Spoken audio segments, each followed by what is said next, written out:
If anyone listening to us from Algeria, right? How many years the French occupied Algeria, right? And how much they tried to change, and how much they tried to make people forget. At the end, after years and years and years, there's a saying says, لا يصح في النهاية إلا الصحيح. At the end of the day, or at the end, truth will prevail. So number one, let us not ever, in everything we are seeing, let us not lose hope. On the contrary, لا تيأسوا من روح الله. This is what Sayyidina Yusuf, Sayyidina Yaqub said to his sons.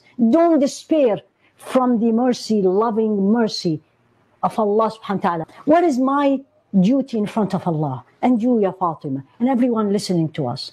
Number one, teach yourself. Number two, teach the younger generations. Teach your children on the dinner table. What is al-Masjid al-Aqsa? You don't have to give lectures. You don't have to give lectures. These days, things are much easier. On the internet, what is the old city? What is East Jerusalem? You learn and teach it to your children.